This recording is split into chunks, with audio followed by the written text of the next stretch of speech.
घर और किचन में काम आने वाली बहुत सी ऐसी टिप्स हैं जो हम सब ख़वातीन को पता होनी ज़रूरी है, जिससे हमारे किचन के जो है काम भी आसानी से हों और हमारे घर भी जो है ऑर्गेनाइज्ड और लग सके और हमारे पैसों की और वक्त की भी बचत हो सके। तो ऐसी कौन सी टिप्स और ट्रिक्स हैं जो कि आज इस वीडियो में शेयर करने वाली हूँ। तो बगैर टाइम ज़ाया किए चलिए वीडियो स्टार्ट करते हैं। Welcome to my channel. अस्सलाम वालेकुम माई यूट्यूब फैमिली, कैसे हैं आप सब। आई होप आप सब ठीक ठाक होंगे।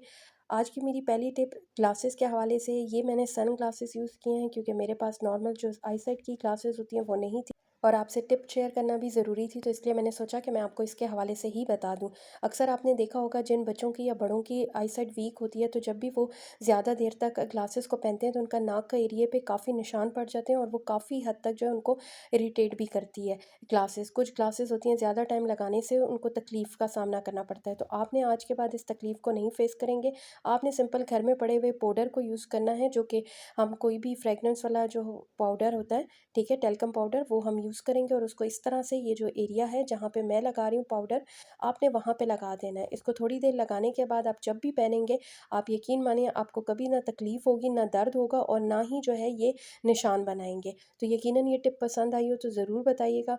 नेक्स्ट टिप भी मेरी जो है इसी ग्लासेस के हवाले से, आपने देखा होगा अक्सर बड़े या बच्चे जब भी ज़्यादा देर तक ग्लासेस पहनते हैं तो इसका ये जो होल्ड करने वाला एरिया होता है, ठीक है, ये जो है काफ़ी हद तक लूज़ हो चुका होता है, ठीक है। जिसकी वजह से अगर बच्चे पहनते हैं तो वो जब भी खेलते हैं या क्लास में जाते हैं स्कूल वगैरह में, तो वो झुकते हैं तो उनकी ग्लासेस जो है उनसे पहले गिर जाती हैं, ठीक है, और वो लूज़ महसूस होती हैं। अब इस परेशानी को फेस नहीं करना पड़ेगा, इसके लिए मैं बहुत अच्छी सी टिप लेकर आई हूँ। आपने क्या करना है, रबर बैंड हर घर में मौजूद होती हैं, आपने उसको अच्छी तरह से इसकी साइड्स पे इस तरह से बंद कर देना है। चाहे तो मैचिंग भी आप यूज़ कर सकते हैं, अगर मैचिंग नहीं है तो आप इस तरह से भी यूज़ कर सकते हैं और इसको अच्छी तरह से फँसा देंगे। अब जब बच्चे या बड़े इस ग्लासेस को पहनेंगे तो यकीन मानिए इसमें आपको बिल्कुल तकलीफ़ नहीं होगी, ये बिल्कुल फ़िक्स रहेंगे आपकी, क्योंकि कानों के पीछे का एरिया होता है।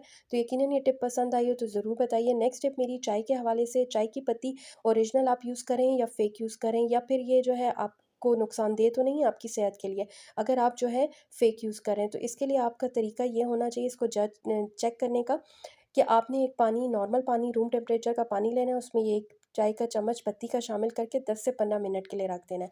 अगर तो ये फ़ौरन ही रंग छोड़ दे तो आप समझ जाइए कि आपकी जो पत्ती है वो नकली है और वो कलर वाली है, ठीक है? तो उसको यूज़ करना बंद कर दीजिए और कोई और ब्रांड यूज़ कीजिए, ठीक है?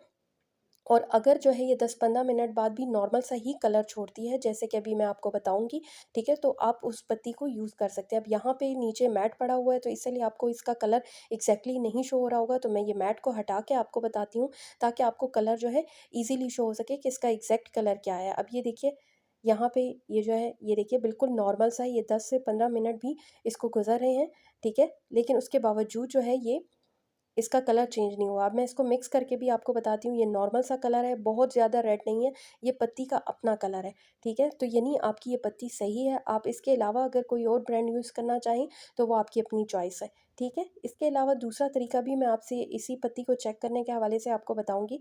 आपने हथेली पे इस तरह से पत्ती को डाल देना है और ऊपर आपने एक आधा चम्मच जो है पानी का डाल देना है।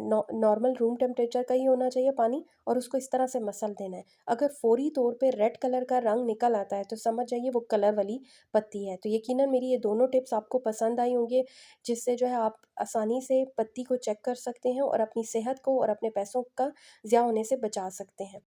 तो चलते हैं नेक्स्ट टिप की तरफ। ये मेरी टिप जो है सुई में धागा डालने के हवाले से, आपने देखा होगा अक्सर ख़वातीन का ये मसला होता है कि उनकी आईसाइट वीक होने की वजह से वो जो है बारीक से बारीक सुई में भी धागा नहीं डाल सकती, और अगर सुई बड़ी भी हो तो उसमें भी बहुत मुश्किल का सामना करना पड़ता है धागा डालते हुए। तो उसकी वजह से हम काफ़ी परेशानी का सामना करते हैं, या फिर अगर घर में कोई और मौजूद हो तो इससे रिक्वेस्ट करते हैं कि हमें सुई में धागा डाल दें। लेकिन अब आपको किसी से भी रिक्वेस्ट करने की ज़रूरत नहीं पड़ेगी और इस परेशानी का हल मैं आपके लिए लेकर आई हूँ, जिसके लिए हमें गूंदा हुआ आटा चाहिए होगा, और हम गूंदे हुए आटे की मदद से कैसे सुई में धागा डालेंगे ये मैं आपसे शेयर करूँगी। आपने इस तरह से फिंगर पे आटा लगा देना है और फिर आपने धागे का एंड ले लेना है और इस तरह से धागे को इसके ऊपर लगाते रहना है, जिस तरह से मैं लगा रही हूँ।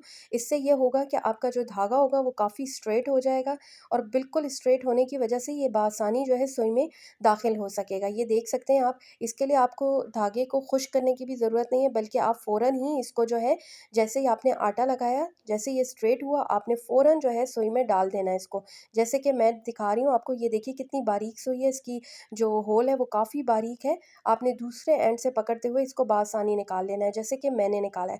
तो यकीनन आपको ये मेरी टिप जो है पसंद आई होगी, इससे आपकी ज़िंदगी आसान होने वाली है और आपके पैसों की भी बचत होने वाली है। तो अगर आप मेरे चैनल पे नए हैं और अभी तक आपने मेरे चैनल को सब्सक्राइब नहीं किया, तो सब्सक्राइब कर कीजिए और बेल नोटिफ़िकेशन ज़रूर प्रेस कीजिए। चलते हैं नेक्स्ट टिप की तरफ। ये टिप जो है मेरी छुरी और कैंची के हवाले से। आपने देखा होगा अक्सर हमारी घर में पड़ी हुई छुरियाँ और कैंचियाँ जो हैं वो कुंद हो जाती हैं, जिसकी वजह से वो ना कागज़ कट कर पाती हैं और ना ही कोई चीज़, और हमें परेशानी का सामना करना पड़ता है। इस सिलसिले में मैं आपके लिए एक बेकार सी चीज़, जो कि हम अक्सर जो है बेकार समझ के फेंक देते हैं, ये स्टूल वूल, जो कि हम लोग यूज़ तो करते हैं, लेकिन क्या होता है कि थोड़ा-सा यूज़ होने के बाद हम इसको फेंक देते हैं। आज के बाद आप इसे फेंकेंगे नहीं, बल्कि आपने इसको इस तरह से कैंची को तेज़ करने के लिए यूज़ करना है। जैसे कि मैं कर रही हूँ, आपने इसको अच्छी तरह से इस तरह से कटिंग करते जाना है, जिस तरह मैं कर रही हूँ। इससे क्या होगा, इसकी धार जो है तेज़ होगी, और अगर आप ये छुरी को भी इसके ऊपर इस तरह से स्क्रब की तरह फि फेरेंगे, तो ये भी ठीक हो जाएगी। यानी इसका जो कुंदपन है वो निकल जाएगा। अब आपको चेक करके बताती हूँ, ये देखिए जो पहले कटिंग नहीं कर रही थी, वो कितनी आसानी से अब कटिंग कर रही है। तो यकीनन मेरी ये टिप पसंद आई हो तो कमेंट बॉक्स में ज़रूर बताइएगा, ताकि मेरी हौसला अफ़ज़ाई हो और इस तरह की मज़ीद रेमेडीज़ शेयर कर सकूँ।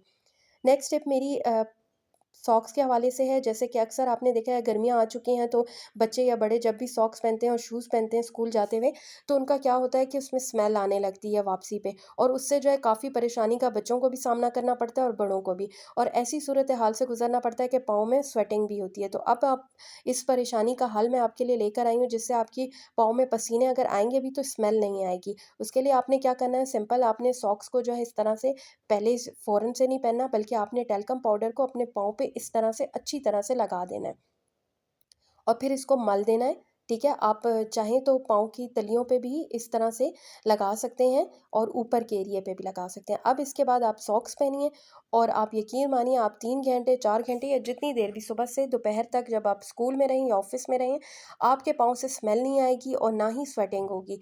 यकीनन मेरी इस गर्मी के हवाले से आपको ये टिप पसंद आई होगी, तो ज़रूर बताइएगा। और अगर आप जो है मेरे चैनल को देख रहे हैं लेकिन सब्सक्राइब नहीं कर रहे हैं, तो रिक्वेस्ट है कि आप जो है मेरे चैनल को सब्सक्राइब भी कीजिए, ताकि मेरी हौसला अफ़ज़ाई हो और इस तरह की मज़ीद बेहतरीन टिप्स एंड ट्रिक्स आपके साथ लेकर आऊँ और आपसे शेयर करूँ। तो ये देखिए, यहाँ पे मैंने दूसरी सॉक्स भी पहना के चेक करा दी हैं आपको। तो यकीनन ये टिप पसंद आई हो ज़रूर बताइएगा। शुक्रिया, अल्लाह हाफ़िज़।